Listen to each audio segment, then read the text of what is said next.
Christ alone will I glory, though I could pride myself in battles won.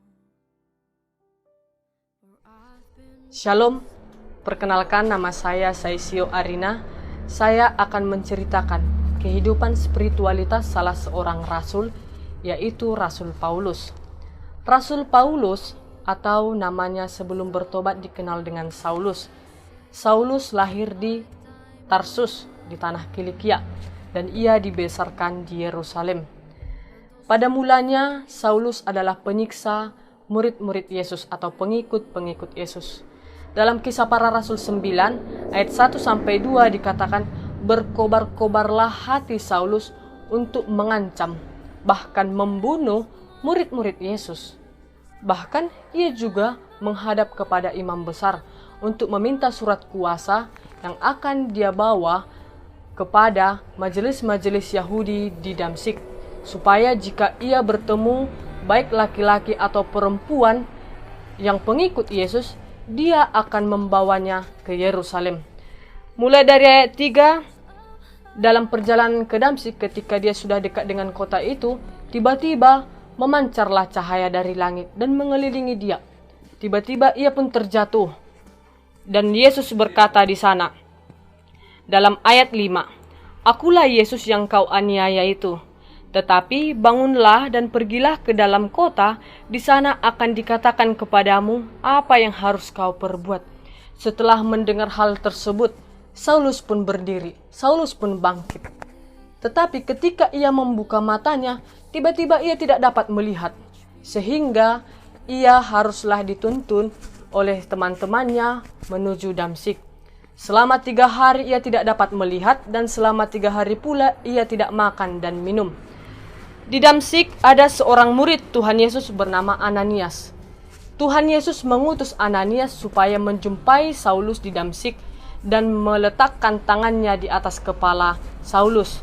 Dalam Kisah Para Rasul 9 ayat 15 dikatakan, "Tetapi firman Tuhan kepadanya, pergilah, sebab orang ini adalah alat pilihan bagiku untuk memberitakan namaku kepada bangsa-bangsa lain serta raja-raja dan orang-orang Israel. Aku sendiri akan menunjukkan kepadanya betapa banyak penderitaan yang harus ia tanggung oleh karena namaku."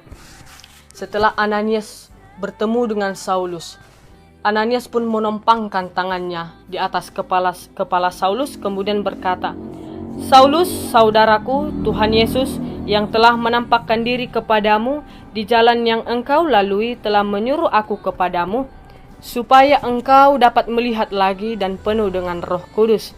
Dan seketika Saulus pun dapat melihat. Kemudian ia bangkit, ia bangun, lalu dibaptis. Kemudian Paulus memberitakan firman Tuhan kepada orang-orang di sekitarnya. Tanpa rasa takut, dengan keberaniannya ia memberitakan firman Tuhan. Bahkan setelah ia memberitakan firman Tuhan, ada orang yang mendengarkannya. Dan orang itu tidak suka kepada Saulus atau kepada Paulus, sehingga mereka berencana untuk membunuh Paulus. Tetapi oleh karena kuasa Tuhan, Paulus dilindungi. Dan bahkan sampai ke seluruh penjuru ia memberitakan tentang firman Tuhan. Setelah Yesus memanggil Paulus menjadi rasulnya, dapat dikatakan bahwa penginjilan semakin cepat, terutama kepada orang-orang yang tidak percaya kepada Yesus. Bisa juga dikatakan bahwa Paulus adalah perintis penginjil kepada orang-orang yang tak percaya kepada Yesus. Paulus memberitakan Injil di sekitar Asia Kecil, yaitu di Makedonia dan Yunani. Paulus menginjili melalui pendirian jemaat atau persekutuan di beberapa tempat, dan kemudian Paulus menulis surat kiriman ke jemaat yang didirikannya dan kepada jemaat yang lain, dan juga jemaat teman sekerjanya.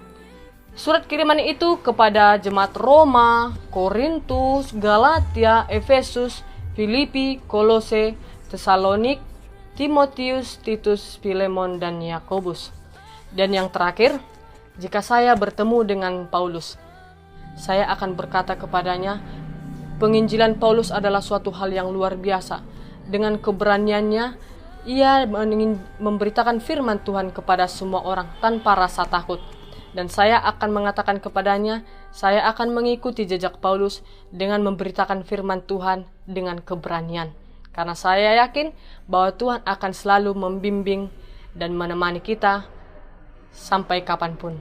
Terima kasih. Shalom.